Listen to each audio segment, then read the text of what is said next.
What's up, Falcons Nation? It's your boy Jew coming at you with another Atlanta Falcons video. As always, Falcons Nation, rise up. In today's video, I'd like to give you guys my thoughts on the Atlanta Falcons' second joint practice versus the Tennessee Titans. But if you're new to the channel, please hit that subscribe button. Hit that notification bell so you know when I've done Atlanta Falcons content or NFL content.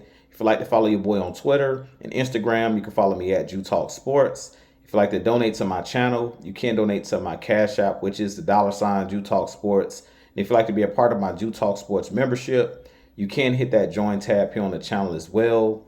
But with that being said, let's jump right into the video. So as I mentioned in today's video, I do want to give my thoughts on the Atlanta Falcons' second joint practice versus the Tennessee Titans. And today during the second practice, things did get really chippy between our Atlanta Falcons and the Tennessee Titans. From what I'm hearing from both the writers from the Tennessee Titans and our Atlanta Falcons is that the Tennessee Titans were upset about the Atlanta Falcons dominating both these joint practices, especially today. I heard that things got chippy after Michael Penix made some deep passes down the field to both Ray McCloud and Casey Washington. After those plays, words were exchanged, and Michael Penix Jr., got into it with some of the defensive players of the Tennessee Titans, and then it turned out to an all-out melee.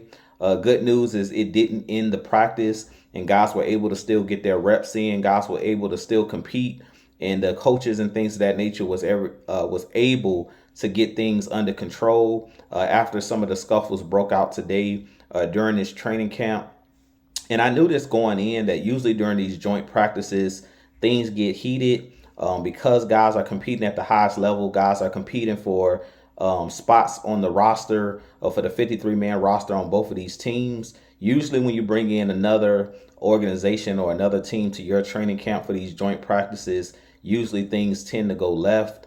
And that's what took place today during this practice. Now, good news is our Atlanta Falcons did perform well in both practices. From what I'm hearing, we pretty much dominated throughout the one-on-one drills, dominated during the 11-on-11 type drills as well.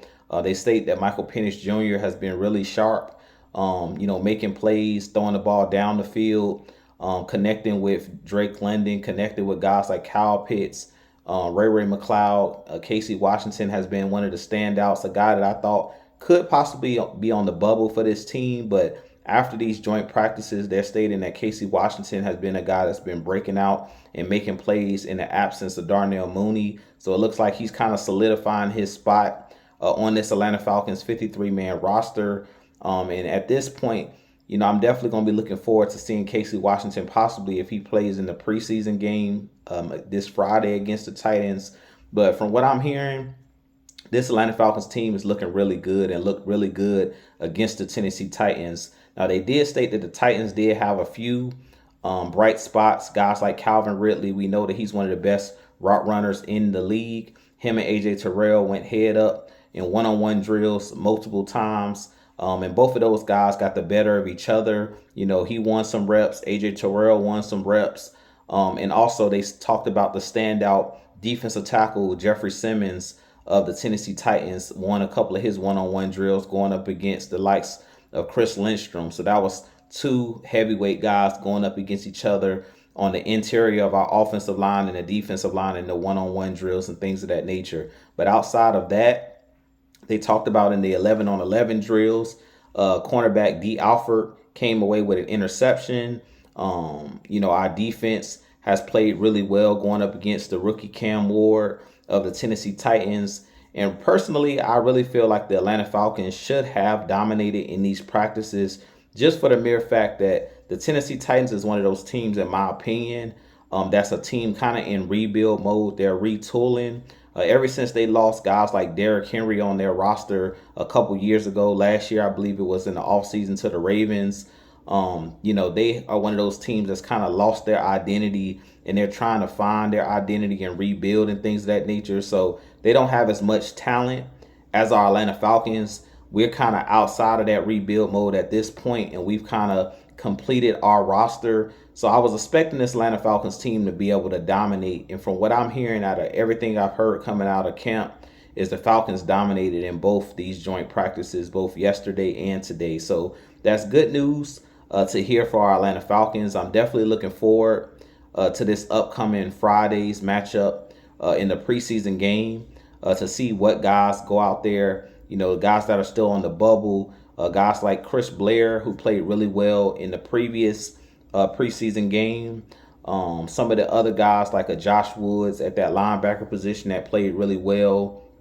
Looking forward to seeing Jalen Walker and James Pierce Jr. if they get an opportunity to play again in this second preseason game to see if they can get to the quarterback and kind of disrupt, the passer and things of that nature. But all in all, in this training camp, these joint practices, I'm really excited to see where this Atlanta Falcons team is going as far as their trajectory. Now, at that safety position, they did mention Xavier Watts is one of those guys that's been getting first team reps as well. We know that he's competing for that starting safety role with the likes of Jordan Fuller and DeMarco Helms. So we still have a really tight race there. We know that nickel position with Billy Bowman Jr. and D. Alford, that's one of those spots that is a really tight race as well to see who's going to be the starter as of week 1.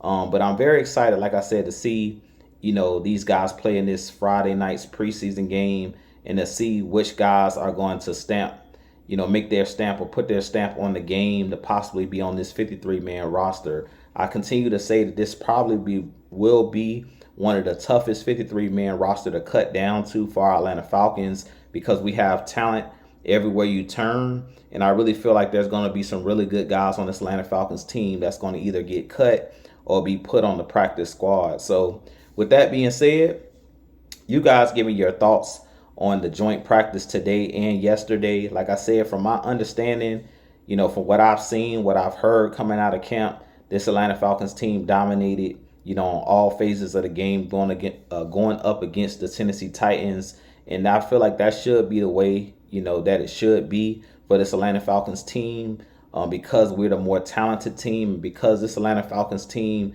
has adopted a new mentality as far as grit and things of that nature. When you see your starting quarterback, getting into it and, all of these guys jumping in and protecting the quarterback, which the way it should be.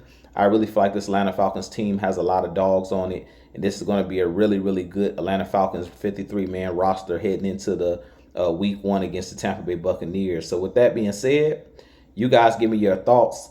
I have a lot more content coming for you guys. If you enjoy my content, make sure you hit that like button. Make sure you hit that subscribe button. I have a lot more content coming for you guys. But as always, Falcons Nation, rise up, be blessed. Peace.